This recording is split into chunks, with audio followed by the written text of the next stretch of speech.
गाजर हलवा बनवाई मार्केट रे मिलुवा फ्रेश फ्रेश गाजर रु 4 ରୁ 5टी बड़ बड़ गाजर को भल भाव धोईकी एमती ग्रेट कर किछि चीनी नहीं ड्राई फ्रूट्स रे किछि काजू आ आलमंड को ग्रेट करी रखिदे किछि क्षीर को प्रथमे उषुम करी ताकू रूम टेम्परेचर रे रखिछि लुण गोटे पिंच किंबा ताठू टिके अधिक किछि गुजराती गुंड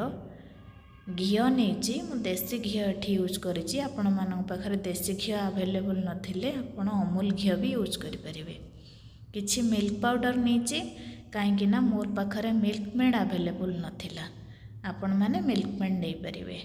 क्षीर रे मिल्क पाउडर को भल भाव गोलई दबा जदि आपण पाखे क्षीर नथिबो आपण उषुम पानी रे भी मिल्क पाउडर गोलई पारे ता सहित चीनी चीनी मु एक्चुअली मापी नहीं गाजर अनुसार मोर 4 ରୁ 5 बड़ चमच चीनी आवश्यक थिला चीनी को भल भाव मेल्ट करवाई मु क्षीर रे ही चीनी को गोलैकरी ताको साइड करके रखी देइथिली परे यूज करिया पई कढ़ई रे 2 ରୁ 3 चमच गुआ घी नहीं तापरे से ड्राई फ्रूट्स गुड़ा को हल्का आंचरे भाजवा पई छाड़ी देछि जेमिति सेटा भाजिकी कुड़ुमड़िया कुड़ुमड़िया हो ताकू आपण मैंने गोटे सेपरेट बाउल को काढ़ी देबे काढ़ी सारिबा परे से कढ़ई रे आउरी 2 ରୁ 3 चमच घी नेबे घी नेइकिरी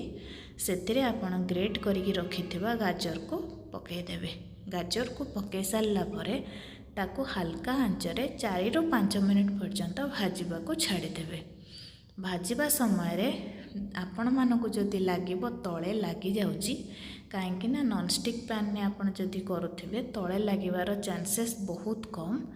जदि आपण मो भलिया एमती कढ़ई रे बनाउथिबे ताहले तळे लागिबार चांसटा अधिक थाए सेतिपई मझिरे मझिरे आपण सेतिरे टिके टिके घी ऐड करिवे घी ऐड कले कोन हबो तळे लागिबनी आउ कि पोड़ा स्मेलटा भी आसीबनी गाजर को जेतेबेले भाजिबे सेतेबेले मन रखिबे सेथिरे टिके लुण पकईदेवे जोटारे कि तार रस स्मेलटा पलई जीवो ता सहित जेतेबेले आमे चीनी आउ क्षीर आउ मिल्क मेड हो बा मिल्क पाउडर हो तार जो प्रिपरेशन आमे बनै थिले सेटा को जेतेबेले ऐड करिबा तार टेस्टटा बैलेंस हो जीवो एबे सेथिरे एबे देखिबा गाजरटा टिके हे आसलानी सेथिरे आमे जो मिल्क मेड बा मिल्क पाउडर क्षीर चीनी ताको मिसेइकिरी रखी थिले सेटा को एबे ऐड करदबा ऐड करिकिरी ताको 5 ରୁ 7 मिनिट ताको गोलई गोलैकिरी फुटिबा को छाड़ीदबा क्षीर आ मिल्क मेड जेतेबेले मरी आसीबो सेतेबेले सेतिरे किछि अलैच गुंड करिकी रखिथिबा सेतिरे ऐड करदबा तापरे आस्ते आस्ते सुखिला आसुवा समय रे सेतिरे किछि ड्राई फ्रूट्स ऐड करिबा आउ किछि ड्राई फ्रूट्स आमे ताको सजेबा पई रखिदबा देखंतु एठी क्षीर आ मिल्क मेडटा केते मॉइस्ट कर देछि ता सहित घीटा जो थिला एति पई हमर तळे बिल्कुल भी लागिनी ताको किछि समय ठंडा हबा पई छाड़ी दबा कहीं गरम गरम खाइले टेस्ट एते टिके आसेनी किंतु ठंडा खाइले सेटा बहुत सुंदर लगे तापर गोटे सर्विंग बाउल को ताको काढ़ी नबा काढ़ी नेकरी आपण 2 ରୁ 4 मिनिट ताको फ्रीज रे भी रखि परिबे